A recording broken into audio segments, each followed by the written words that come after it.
Okay, so I wanted to make this video just because I wanted to walk through lesson assignments 18. So the first one is all about counting atoms. So can you actually count them? So let's say we have KNO3.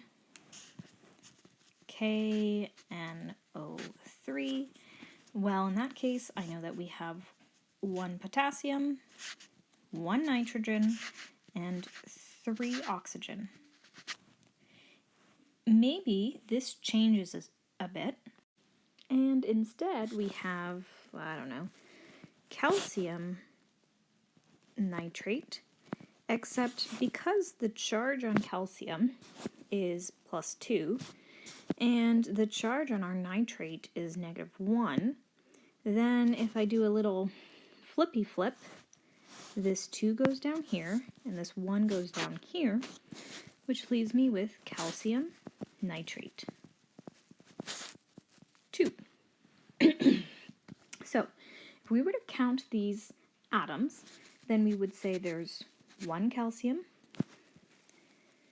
Because this 2 is a subscript of this nitrate, we could say that it's 1 nitrogen times 2, which would leave us with 2 nitrogen. And similarly, this 2 will multiply by that 3 to give us 2 times 3 oxygen, which is 6 oxygen. So when we have a subscript, like this 2, then, or this 3, then they apply to the thing that's in front of it. So this 3 is going to apply only to the oxygen, because the 3 comes right after the oxygen. But this 2 is going to apply to this whole nitrate, because that nitrate is in brackets, and so that 2 applies to anything inside the brackets. There's one last thing we can do to change this, and that is add a coefficient. So I have rewritten this, but left room for a coefficient. So when I add a coefficient, at this point, I'm just picking a random number to demonstrate how we would count it. Later, how we pick these coefficients matters, and that comes into when we're balancing, which, as you may recall, is 18b, balancing reactions, but we'll get to that in a minute. Whoops-a-daisy. Okay, so let's count these atoms again. So we have calcium, 2, so any coefficient is multiplied out. So here we have 2 calcium, and that 2 is again multiplied out to that nitrogen, but remember we still have this 2 that multiplies in. So here we have 2 times 2 for a total of 4 nitrogen. And finally, we have oxygen. And so that 2 is still there, multiplying that 3. So we have that 2 times 3 that we had above. But then we're also multiplying it by 2. So this gives us 6 times 2 gives us a total of 12. So there are 12 oxygen, 4 nitrogen, and 2 calcium. So that was a wee introduction quickly into how we actually count atoms. Now let's talk about reactions. So in the past we've talked about chemical names, and when we're talking about chemical names, we're talking about sort of when it appears in words. So chemical names, we could say above we had calcium nitrate, so calcium nitrate, and this chemical formula is when we're talking about symbols. So the symbol for calcium is Ca, The symbol for nitrate is NO3, and then I'm going to assign sort of the number of these ions based on the charges.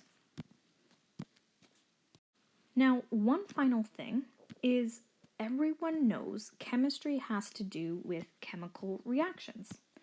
And so we can write chemical reactions in a number of ways. The first is a word equation. And so a word equation uses the chemical names. An example of that might be hydrogen plus oxygen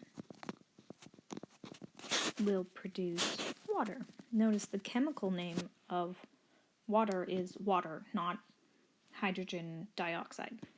Anyhow, so that's word equations. We also have skeletal equations. And skeletal equations uses the chemical formulas. So in this case, we would have H2, because remember, hydrogen is a diatomic molecule. O2, oh goodness, oxygen is also a diatomic molecule, gives us water. So here's where we are. We have two equations. One's a word equation, one's a skeletal equation. They are representing the exact same thing. On the left-hand side, we have our reactants, and on the left-hand side, we have our products. So anything sort of starting material before it reacts are called reactants, and anything that it produces is called a product. So there's something called the law of conservation of mass or matter, which basically says that you can't create or destroy mass or matter, but it can change and evolve, okay? So, and how it changes is often through chemical reactions. Now let's take a look at this example up here. So I'm going to split us down the middle. So down the middle we have our left side, and we're going to have our right side over here. So right side and left side. And I'm going to just duplicate that in my chart down here. And on the far left of the chart, I'm going to add all of our atoms. In this case, we have hydrogen and we have oxygen. I'm going to go ahead and count all of our atoms on our left-hand side. So that 2 tells me there are 2 hydrogen, and this 2 tells me there are 2 oxygen. If I go over to my right-hand side, this 2 tells me there are 2 hydrogen, and there's nothing here, which tells me there's 1 oxygen. So right away, you should be able to see that our left side has 4 atoms, and our right side has 3 atoms. This breaks the law of conservation of mass and matter, because what it's basically telling us is that one atom miraculously disappeared in the product. That's not possible. So what we do is we balance the equation. And by balancing the equation, it's sort of, obeying the law of conservation of mass and matter. Okay, so I've rewritten our equation over here, and here's our table still. Now, I mentioned coefficients earlier, and basically what that means is when we're working with molecules, and each of these would be molecules, so this is a molecule, and actually this would be a compound, which is a type of molecule, sort of. We're not going to get into that. Anyhow, so when we're working with molecules, in a chemical reaction, there are often thousands of molecules to take part in the chemical reaction. And so as a result of this, we can play with the coefficients. And so what I mean by that is, right now, there appears to be a coefficient of 1 in front of them. It's sort of imaginary. I always say that scientists are lazy. We don't write the numbers down that we don't have to. It's just like this imaginary 1 behind the oxygen. It's there, but we kind of just ignore it or we don't ever write it down because we're lazy.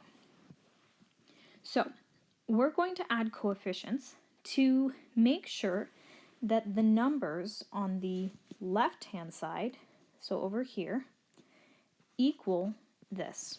Now you'll notice that hydrogen right now is balanced.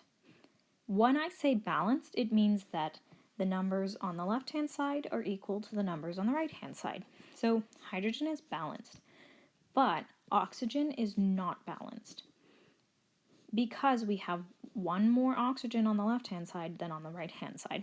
So in order to balance this oxygen, I need to put a coefficient in front of this to make this equal 2. So I need 2 oxygen, and I need to put a number in front of here. Why don't you pause the video and see if you can guess which number I need to put here in order to make me have 2 oxygen. Okay, let's pretend that you paused it. And I'm going to go ahead and add a 2. So I needed there to be 2 oxygen. So when I put a 2 down, that tells me that I can now multiply that out, and this 1 becomes a 2. Remember when we were counting atoms earlier? Now, the other thing that it does is it also changes this hydrogen. So anytime you put a coefficient down, it's going to change everything. So here we have 2 times 2 gives us 4. So we have 4 hydrogen now. Well, now our oxygen are balanced, but our hydrogen are not. So I need to go back to the hydrogen over here and again add a coefficient. So I need this hydrogen on the left-hand side to equal 4. What coefficient can I put in front of the hydrogen to give me 4? Pause the video, see if you can figure it out. And let's pretend you paused it. So I'm going to add a 2 as well in front of the hydrogen. So 2 times 2 gives me 4. And if we go and change this to a 4, then you will see that 4 is equal to 4, so we're happy there. And 2 is equal to 2, so we're happy there. But I need to go double check. So it's great that my chart matches, but you have to actually go and check the equation. So 2 and 2 gives me 4 hydrogen. So 4 hydrogen on the left-hand side. We have 2 and 2 gives me 4 hydrogen. So far we're good with hydrogen. And then we have 2 oxygen over here. And we have this 2 and this 1, so 2 and 1 gives me 2, so we have 2 and 2, so that means we are balanced. So we get one big check mark. So our final balance should look like 2H2 plus O2 gives us 2H2O. Okay, now that we've practiced this, I want to address one thing. One common mistake that I see is that people will try to change the subscripts. Do not change the molecules that you're given when practicing balancing problems. The only thing you can ever change is the coefficient in front of the number. Okay, so here's our next problem that I want you to try. If you feel ready, why don't you go ahead and pause the video and give it a go. If you don't feel ready yet, then keep watching. So, first step, set up a table. So we have left side and right side. And remember, we're splitting it at the arrow. So over here is the that's the left side. And this is the right side. So always split it at the arrow. And we're also going to add all the molecules. Not molecules, atoms. So we want to add the individual atoms. So we have hydrogen, we have bromine, and we have chlorine. And now I'm just going to count them. So hydrogen, we have 1 and 1. Bromine, we have 1. Chlorine, we have 2.